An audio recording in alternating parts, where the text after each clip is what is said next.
నమస్కారం, సూర్య 9 న్యూస్ కి స్వాగతం. హెడ్లైన్ చూద్దాం.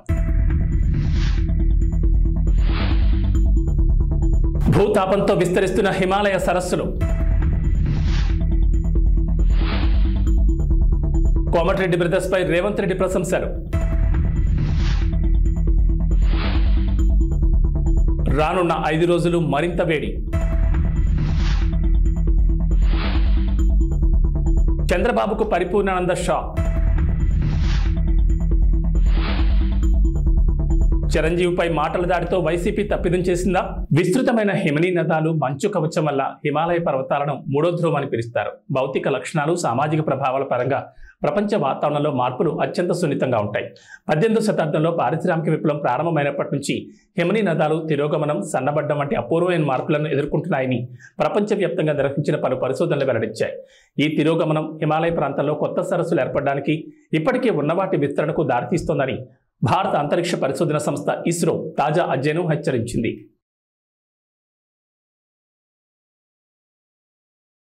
ఉత్తర భారతదేశంలో ప్రచండ భానుడి భగభగలకు జనం అల్లాడిపోతున్నారు. వేడి గాలులు ప్రజలను ఇబ్బందులు గురిచేస్తున్నాయి. దీని నుంచి ఇప్పట్లో ఉపశమనం లభించే అవకాశం లేదని భారత వాతావరణ శాఖ పేర్కొంది. రాబోయే 5 రోజుల పాటు తూర్పు భారతదేశంలోని చాలా ప్రాంతాల్లో వేడి గాలులు కొనసాగుతాయన్నారు. పశ్చిమ బెంగాల్, ఒడిశా, జార్ఖండ్, బీహార్లోని కొన్ని ప్రాంతాల్లో వేడి తరంగాల పరిస్థితులు నెలకొని ఉన్నాయి.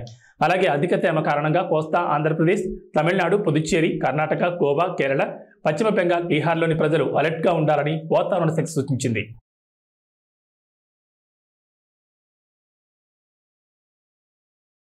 ఏపీలో టీడీపీ కూటమికి మరో షాక్ తగిలింది. హిందూపురం పార్లమెంట్ సీట్ను ఆశించిన పరిపూర్ణానంద స్వామి కనీసం అసెంబ్లీ సీట్ అయినా ఇవ్వాలని అడుగుతున్నారు. రెండింటిలో ఏదో ఒకటి ఇవ్వాలని ఆయన గట్టిగానే డిమాండ్ చేస్తున్నారు. పొత్తులో భాగంగా టికెట్ దక్కుతుందని, ఎంపీ అవుతారని గట్టి నమ్మకం ప్రదర్శించారు పరిపూర్ణానంద. కానీ ఈ పరిధిలోని 2 టికెట్లు టీడీపీకి దక్కాయి. ఎంపీ టికెట్ టీడీపీ అభ్యర్థి బీకే పార్థసారథికి దక్కింది. దీంతో ఇండిపెండెంట్గా రంగంలోకి దిగేందుకు స్వామి సిద్ధమయ్యారు. అభ్యర్థుల మార్పు సమాచారంతో స్వామి పరిపూర్ణానంద ఇటీవల చంద్రబాబును కలిశారు. ఆయన టీడీపీలో చేరతారని చాలా బలంగా వినిపించింది. అయితే ఎంపీ టికెట్ తనకు ఇవ్వాలని, లేకపోతే ఇండిపెండెంట్గా పోటీ చేస్తారని బాబుకు స్వామి చెప్పారట. ఈ పరిణామంతో టీడీపీలో కలవరం మొదలైంది. ఎలాగైనా బీజేపీతో మాట్లాడి స్వామిని ఒప్పించాలని చంద్రబాబు భావిస్తున్నారట. భారతీయ జనతా పార్టీ చేతులు ఏం లేదు. మీరు చూస్తున్నారు, అనపరిస్థితి విషయంలోనే ఇటు మార్చి అటు మార్చి టీడీపీ వ్యక్తిని అక్కడికి పంపించి అక్కడి నుంచి నడిపించాలి. కాబట్టి ఈరోజు జరిగే వాతావరణం అంతా కూడా ఒక పురంధేశ్వరి గారు, చంద్రబాబు నాయుడు గారు, వీళ్ళ మధ్యలోనే అన్ని జరుగుతూ ఉన్నాయి. మోడీ గారికి, అమిత్ షా గారికి, వాళ్ళకి దేశవ్యాప్తంగా ఉన్న వాళ్ళ సమస్యలు వాళ్ళు తిరుగుతున్నారు, కొట్టుమిట్టాడుతున్నారు. కాబట్టి ఇక్కడ ప్రధానంగా వాళ్ళిద్దరే. కాబట్టి వాళ్ళిద్దరినీ మనం ఏం అడుగుతున్నా, మీ పేరు ప్రపోజల్లో పెట్టాము, మీ పేరు చెప్పాము, వాళ్ళు ఒప్పుకోలేదు, కొంత దీనికి కారణం అది కాదు, ఏవో చెప్పుకుంటూ వాయిదా వేస్తూ వచ్చారు. కాబట్టి నేను కూడా ఇప్పటికీ కూడా నేను ఎవరిని విమర్శించట్లేదు. ఎందుకంటే పార్టీలు వాళ్ళ ఇష్టం.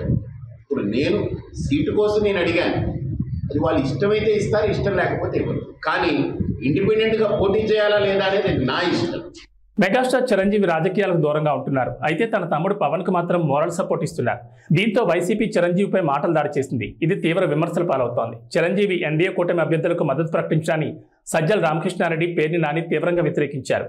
అటు వైసీపీ నేతలు కూడా చిరంజీవిపై విమర్శలు డోస్ పెంచుతున్నారు. జనసేన పార్టీకి 5 కోట్ల విరాళమిచ్చి చిరంజీవి తన మొదటి స్టెప్లో మద్దతు ప్రకటించారు. ఎన్డీఏ అభ్యర్థులు గెలవాలని ఆకాంక్షించి తన పూర్తి మద్దతు ప్రకటించారు. అయితే పవన్తో పాటు ఇప్పుడు చిరంజీవి పైన ఇలా వైసీపీ దాడి చేయడంతో మెగా ఫ్యాన్స్, మూవీ లవర్స్ నుంచి వ్యతిరేకత వస్తున్నట్లు సమాచారం. దీన్ని టీడీపీ అధినేత చంద్రబాబు తన ప్రసంగంలో ప్రస్తావిస్తున్నారు. చిరంజీవి ఏం తప్పు చేశారని వైసీపీ విమర్శిస్తోందని చంద్రబాబు ప్రశ్నించారు. Oscar winners Rajamouli, mega hero చిరంజీవులను జగన్ తన ఇంటికి పిలిపించుకుని ఆహ్వానించారని చంద్రబాబు ఆరోపించారు. చంద్రబాబు విసురులు ట్రెండింగ్లో ఉన్నాయి.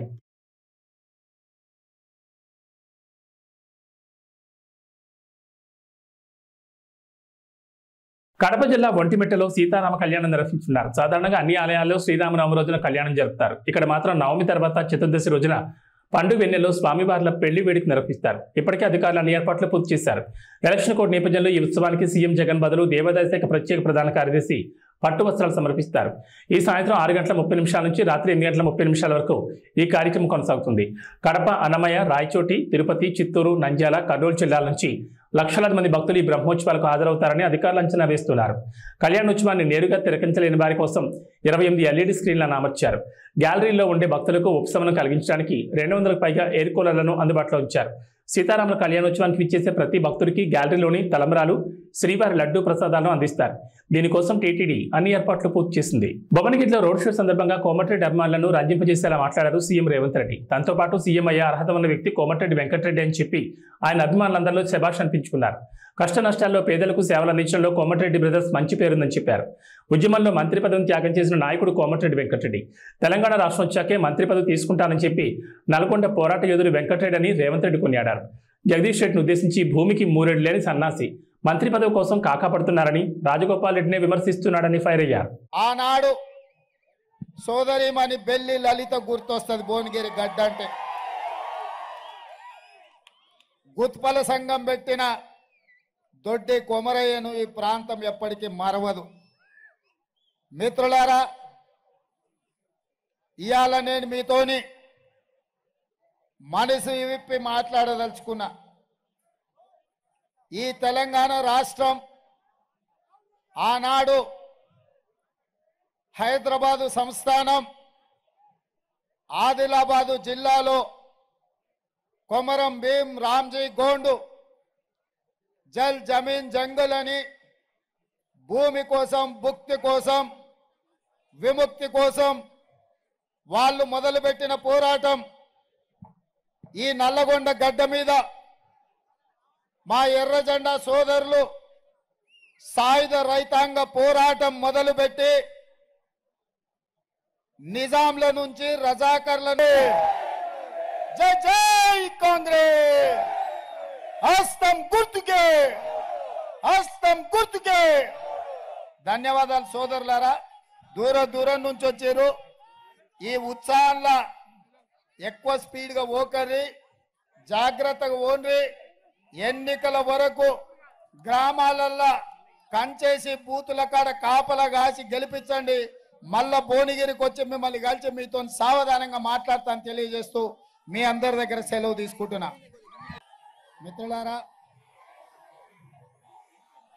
మీరు ఒక్క 10 నిమిషాలు నిశ్శబ్దంగా సావధానంగా వింటే, మరా 15 నిమిషాలు సావధానంగా వినాల్సిందిగా మిత్రులను కోరుకుంటూ, నల్గొండ జిల్లా అన్నా, భువనగిరి ప్రాంతం అన్నా, సర్దారు సర్వాయి పాపన్న గౌడు మొట్టమొదట గుర్తొస్తాడు. దొడ్డి కొమరయ్య గుర్తొస్తాడు. చాకలి ఐలమ్మ గుర్తొస్తుంది. రావి నారాయణ రెడ్డి గుర్తొస్తాడు. బద్దం నరసింహారెడ్డి గుర్తొస్తాడు. మల్లు స్వరాజ్యం గుర్తొస్తుంది. ఆరుట్ల రామచంద్రారెడ్డి గుర్తొస్తాడు. ఆరుట్ల కమలాదేవి గుర్తొస్తుంది.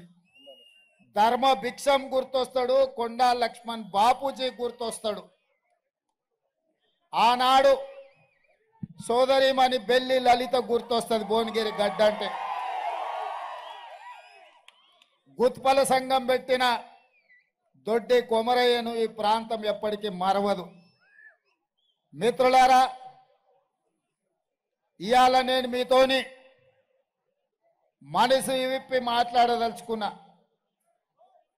ఈ తెలంగాణ రాష్ట్రం ఆనాడు హైదరాబాదు సంస్థానం ఆదిలాబాదు జిల్లాలో కొమరం భీం రామ్జీ గోండు జల్ జమీన్ జంగల్ అని భూమి కోసం, భుక్తి కోసం, విముక్తి కోసం వాళ్ళు మొదలుపెట్టిన పోరాటం ఈ నల్లగొండ గడ్డ మీద మా ఎర్ర జెండా సోదరులు సాయుధ రైతాంగ పోరాటం మొదలుపెట్టి నిజాంల నుంచి, రజాకర్ల నుంచి హైదరాబాదు సంస్థానానికి విముక్తి కలిగించారు. ఈ గడ్డ పోరాటాలకు స్ఫూర్తి. ఈ గడ్డ బానిసతత్వానికి అడ్డంగా నిలబడి నీ బాంచం దొరా అనే విధానాన్ని స్వస్తి పలికి ఈ ప్రాంతాన్ని దొరల గడీల నుంచి బంధ విముక్తుల్ని చేసింది ఈ ప్రాంతం. మరి ఇవాళ కుంభం అనిల్ రెడ్డి అధ్యక్షతన చామల కిరణ్ రెడ్డి పార్లమెంట్ నామినేషన్ కి నాతో పాటు పెద్దలు కోమటిరెడ్డి వెంకటరెడ్డి గారు, కోమటిరెడ్డి రాజగోపాల్ రెడ్డి గారు, వేముల వీరేశం గారు, మందుల సామెల్ గారు, సోదరుడు మల్రెడ్డి రంగారెడ్డి గారు, కొమ్మూరు ప్రతాప్ రెడ్డి గారు, అదేవిధంగా జిల్లా పార్టీ అధ్యక్షులు, మండల పార్టీ అధ్యక్షులు, గ్రామ శాఖ అధ్యక్షులు, కాంగ్రెస్ పార్టీ కార్యకర్తలతో పాటు పెద్దలు, సిపిఐ నాయకులు, మల్లా పల్లా వెంకటరెడ్డి గారు, అదేవిధంగా చెప్తాను జర్రాగు, మీ అందరినీ ఉదయం నుంచి ఉత్సాహపరిచి మీలో ఒకటిగా ఉన్న బీర్ల ఐలయ్య గారు, కుంభం అనిల్ రెడ్డి గారు ఇంత పెద్ద కార్యక్రమాన్ని ఏర్పాటు చేసి భువనగిరి కోట కాంగ్రెస్ కంచుకోట నిరూపించినందుకు మీకందరికీ మనస్ఫూర్తిగా అభినందనలు మిత్రులారా. తెలంగాణలో మరో 4 రోజులు అక్కడక్కడ మోస్తరు వర్షాలు కురిసే అవకాశం ఉందని హైదరాబాద్ వాతావరణ కేంద్రం వెల్లడించింది. ఇవాళ ఆదిలాబాద్, ఆసిఫాబాద్, మంచిర్యాల, నిర్మల్, నిజామాబాద్, జగిత్యాల, సిరిసిల్ల, భువనగిరి, హైదరాబాద్, సంగారెడ్డి, సూర్యాపేట, హనుమకొండ జిల్లాలో వర్షాలు కురుస్తాయని తెలిపింది. ఉరుములు, మెరుపులతో పాటు గంటకు 30 నుంచి 40 కిలోమీటర్ల వేగంతో ఈదురుగాలు వీస్తాయని పేర్కొంటూ ఎల్లో అలర్ట్ జారీ చేసింది.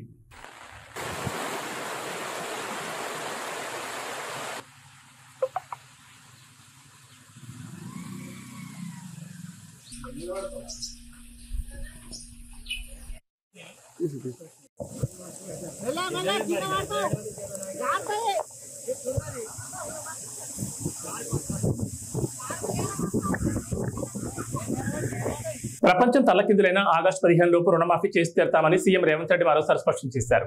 అక్కడి సూర్యుడు ఇక్కడ పొడిచినా రుణమాఫీ ఆగదు, అది పూర్తి చేసి రైతులు రుణం తీర్చుకుంటామని తెలిపారు. ఏపీలో నష్టమని తెలిసినా సోనియా గాంధీ తెలంగాణ ఇచ్చారని రేవంత్ గుర్తు చేశారు. కానీ తెలంగాణ ఏర్పాటే తప్పిదమన్నట్లుగా మోడీ ఎన్నోసార్లు మాట్లాడారని మండిపడ్డారు. తనతో పాటు సీఎం అయ్యే అర్హతలు కోమటిరెడ్డి వెంకటరెడ్డికి ఉన్నాయని సీఎం రేవంత్ రెడ్డి అన్నారు. కోమటిరెడ్డి పోరాట యోధుడు. తెలంగాణ కోసం ఆయన రాజీనామా చేస్తే కేసీఆర్ దొంగ దీక్ష చేశారు. ప్రత్యేక రాష్ట్రం కోసం కోమటిరెడ్డి బ్రదర్స్ పోరాటం చేసి కాంగ్రెస్ అధిష్టానాన్ని ఒప్పించారు. బీఆర్ఎస్కు ఒక్క సీటు వచ్చినా బీజేపీలో కలిపేస్తారు. ప్రధాని మోదీతో కేసీఆర్ ఏనాడు పోరాడలేదని ఆయన మండిపడ్డారు. నన్ను గద్దె దించమంటుండు కేసీఆర్ గాని 10 ఏళ్ళు గద్దె మీద ఉన్న మోడీని ఎందుకు గద్దె దించమంటలేడు? మిత్రులారా, మీరు ఆలోచన చేయండి. 100 రోజుల్లో నేను ఇన్ని పనులు చేసిన, ఇంకా చేయాల్సినవి ఉన్నాయి. ఇవాళ ఎన్నికల కోడ్ వచ్చింది కాబట్టి ఇవాళ రైతు రుణమాఫీ నేను చేయలేకపోయినా. అందుకే ఈ నారాయణపేట గడ్డ మీద నుంచి తెలంగాణ రైతాంగానికి 69 లక్షల రైతులకు నేను మాట ఇస్తున్నా. ఆగస్టు 15 తారీఖు లోపల 2 లక్షల రూపాయల రైతు రుణమాఫీ చేసి తీరుతా. ఎట్లయితే ఏడాదిగా ప్రయత్నించిన సంతానం కలగలేదా? నోవా IVF లో ఫెర్టిలిటీ ఎక్స్పర్ట్స్ ను కలవండి. మాతృత్వం కల నెరవేర్చుకోవడానికి ఉచితంగా సంప్రదించండి. మక్తల్ నారాయణపేట కొడంగల్ ఎత్తిపోతల పథకం పూర్తి చేసినో, ఎట్లయితే ఆర్టీసీ ఉచిత ప్రయాణం ఇచ్చినో, ఎట్లయితే 500 రూపాయలకు సిలిండర్ ఇచ్చినో, అట్లనే 15 ఆగస్టు లోపల 2 లక్షల రూపాయల రైతు రుణమాఫీ చేస్తా. ఏకకాలంలో మొత్తంలో మీకు రుణమాఫీ చేసే బాధ్యత నాది. మీ బిడ్డను నేను. రాష్ట్రమంతా మాదక ద్రవ్యాలమయమైపోయిందని తెలుగుదేశం జాతీయ అధ్యక్షుడు, మాజీ ముఖ్యమంత్రి నారా చంద్రబాబు నాయుడు అన్నారు. సోమవారం విజయనగరంలో జరుగుతున్న ప్రజాగాళం భారీ బహిరంగ సభలో సీఎం జగన్పై తీవ్ర విమర్శలు గుప్పించారు. మే 13వ తేదీన వస్తున్న రాజకీయ తుఫాన్తో వైసీపీ బంగాళాఖాతంలో కలిసిపోవడం ఖాయమన్నారు. విశాఖను గంజాయికి క్యాపిటల్గా మార్చారని విరుచుకుపడ్డారు. రాష్ట్రంలో బ్లేడ్ బ్యాచ్లు, గంజాయి బ్యాచ్లు తిరుగుతున్నాయని ఆరోపించారు.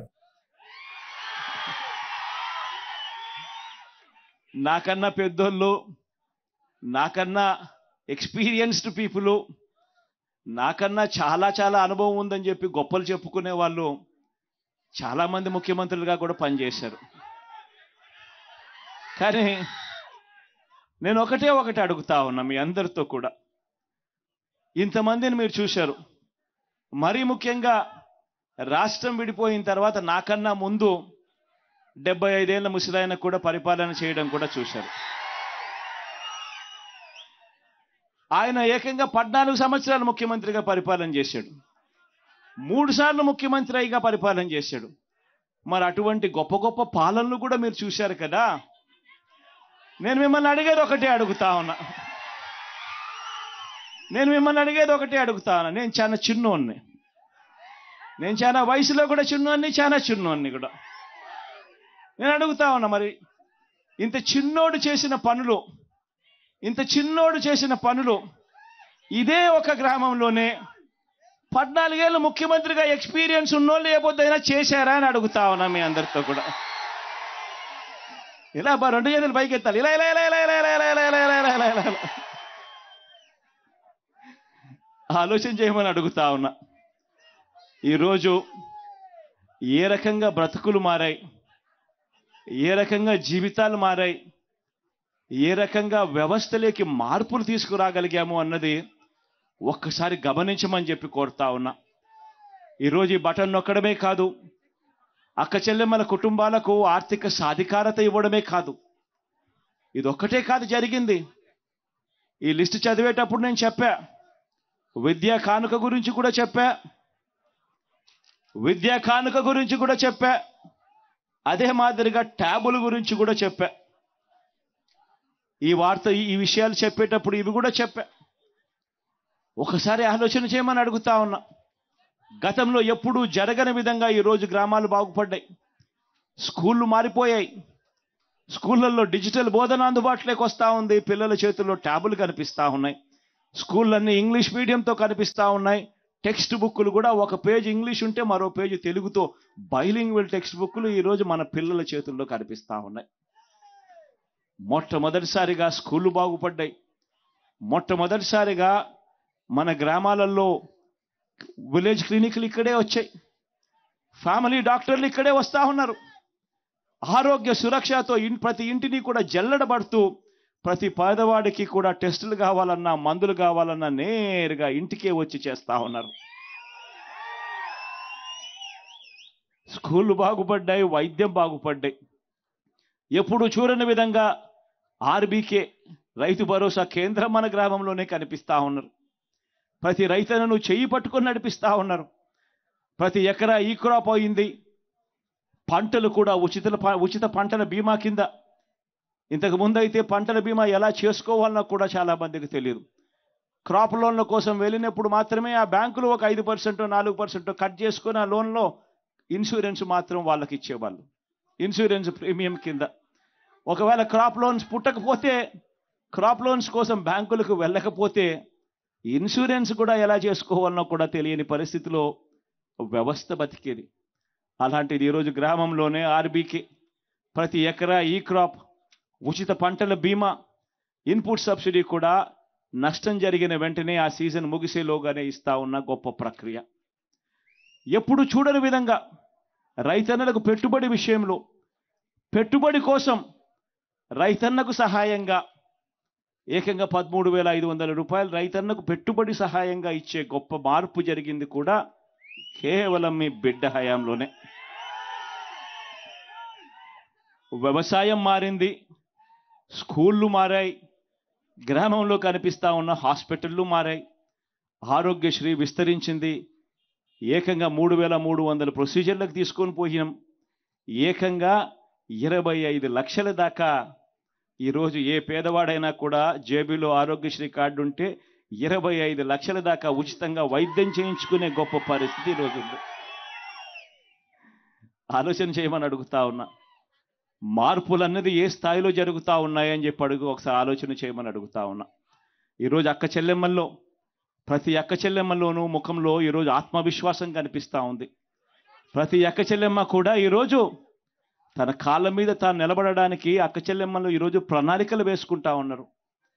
ఈరోజు ప్రతి అక్క చెల్లెమ్మ కూడా నేను గేదెలు కొనుక్కోవచ్చు, నేను షాపులు పెట్టుకోవచ్చు, నేను కూడా ఆదాయం సంపాదించుకోవచ్చు అని ప్రతి అక్క చెల్లెమ్మ ముఖంలో కూడా ఈరోజు కాన్ఫిడెన్స్ కనిపిస్తూ ఉంది, ఆత్మవిశ్వాసం కనిపిస్తూ ఉంది. ఈ అక్క చెల్లెమ్మ కూడా ఎక్కడికైనా బయటికి పోవాలంటే భయపడాల్సిన పని లేదు. ఫోన్లో దిశ యాప్, గ్రామంలోనే మహిళా పోలీస్. ఈ అక్క చెల్లెమ్మ బయటికి పోయినా కూడా దిశ యాప్ డౌన్లోడ్ చేసుకొని SOS బటన్ నొక్కినా, లేదా ఆపదలో ఉన్నప్పుడు ఒక 5 సార్లు ఫోన్ గట్టిగా ఇలా ఇలా ఇలా ఇలా ఇలా షేక్ చేసిన చాలు 10 నిమిషాల్లోనే ఆ అక్క చెల్లెమ్మలకు వెంటనే ఫోన్ వస్తూ ఉంది. ఆపదలో ఉన్నారా అక్క చెల్లెమ్మ అని చెప్పి పోలీస్ సోదరుడు అడుగుతా ఉన్నాడు. 10 నిమిషాల్లోనే మీ ఇంటి దగ్గరికి వచ్చి ఆపదలో ఉన్న అక్క చెల్లెమ్మలకు ఒక అన్నగా తోడుగా నిలబడతా ఉన్నాడు పోలీస్ వ్యవస్థ. ఎన్నికల నిబంధనలను వైసీపీ నేతలు తొంగలో తొక్కుతున్నారని టీడీపీ ఎమ్మెల్సీ అశోక్ బాబు ఆగ్రహం వ్యక్తం చేశారు. సోమవారం మీడియాతో మాట్లాడుతూ వైసీపీ నేతలకు తొత్తులుగా మారి కొంతమంది పోలీసులు సహకరిస్తున్నారని ఆరోపించారు. నామినేషన్ వేయడానికి కుప్పంలో కార్లతో ఆర్వో కార్యాలయంలోకి ఎమ్మెల్సీ భరత్ భార్య దూసుకెళ్లారన్నారు. ఇటీవల టీడీపీ అధినేత చంద్రబాబు నాయుడు నామినేషన్ సమయంలో ఆయన తరపున సతీమణి భువనేశ్వరి 100 మీటర్ల ముందే ఆగి కారు దిగి నామినేషన్ వేశారని గుర్తు చేశారు. అందరికీ నమస్కారం. ఆంధ్రప్రదేశ్లో ఎన్నికల నిబంధనలు, ఎన్నికల కోడ్ని అసలు ఏమాత్రం లక్ష్య పెట్టకుండా వైసీపీ నాయకత్వం చేసే అరాచకాలు ఇది ఏదని చెప్పడానికి వీలు లేకుండా పోతుంది. ప్రత్యేకించి నామినేషన్స్లో ఇక్కడ విచారించదగ్గ విషయం ఏంటంటే, వాళ్ళు ప్రజాస్వామ్యాన్ని గౌరవించే పరిస్థితులు లేరు. రౌడీజం నమ్ముకున్న మనుషులు, పోలీస్ అధికారులు కూడా వాళ్ళకి వంత పాడుతున్నారు. దీనికి వాళ్ళ ప్రత్యక్ష సాక్ష్యం ఏంటంటే, కుప్పంలో ఎమ్మెల్సీ భరత్ నామినేషన్ వేయాలి. ఆయన తరఫున ఆయన భార్య నామినేషన్ వేస్తుంది. ఎన్నికల నిబంధనల ప్రకారం ఏదైతే నామినేషన్స్ వేస్తున్నామో ఆ రెవెన్యూ ఆఫీస్ కానీ లేదా ఆ కార్యాలయానికి 100 మీటర్ల వరకు ఏదైనా సరే అనుమతిస్తారు. 100 మీటర్ల నుంచి కేవలం 5 మాత్రమే లోపలికి వెళ్ళాలి. ఇది స్పష్టంగా రాష్ట్రంలో అన్ని చోట్ల నువ్వు 10,000తో ఊరేగింపు పెట్టుకున్నా, 5,000తో పెట్టుకున్నా, నువ్వు ఒక్కడి వెళ్ళినా 100 మీటర్ల నుంచి 5 వరకు మాత్రమే ఆ రిటర్నింగ్ ఆఫీసర్ కార్యాలయంలోకి వెళ్ళి నామినేషన్ వేసే అవకాశం ఉంటుంది తప్ప ఇష్టం వచ్చిన లోపలికి వెళ్తా కదా అవకాశం లేదు. ఇవాళ కుప్పంలో భరత్ వైఫ్ డైరెక్ట్గా 2 కార్లతో ఆరో కార్యాలయం లోపలికి, ఇంకా అంటే లోపలికి దిగి మెట్లెక్కి లోపలికి వెళ్ళటం అంతే. 100 మీటర్లు అనేవి అక్కడ అప్లై చేయలే. అది మేము సాక్ష్యాలు సహా ఇవాళ మీకు ముందు పెడుతున్నాం. బాబా వీడియో ప్లే చేయి. లోపల ఉడుకుద్ది, ఎట్లా వెళ్తారు లోపల వండే లోపల ఉడుకుద్దా?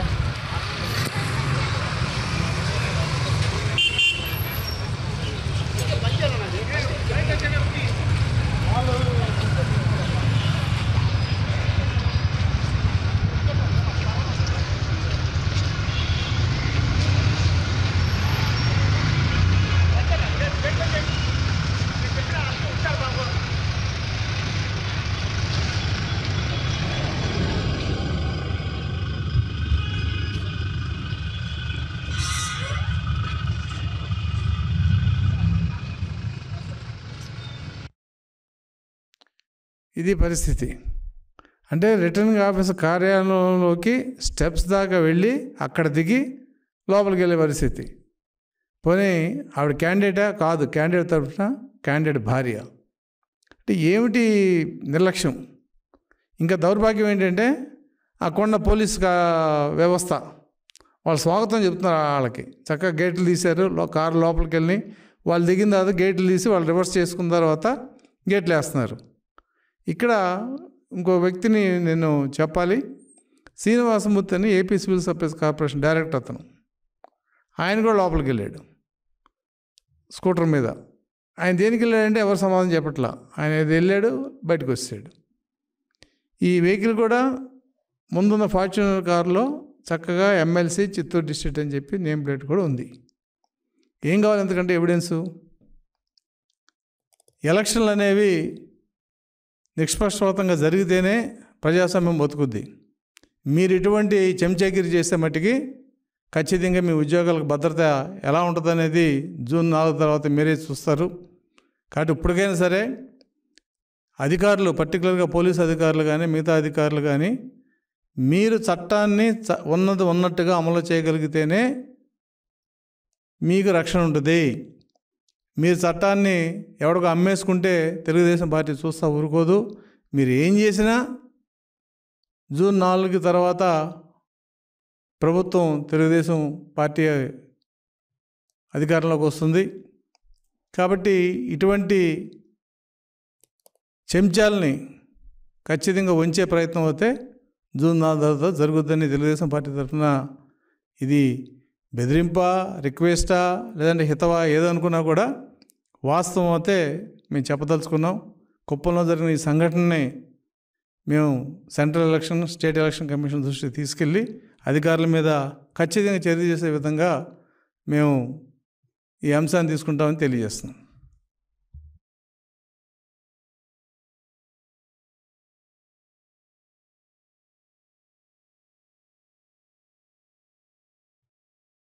ఏబీ బులెటిన్ విశేషాలు. నమస్కారం.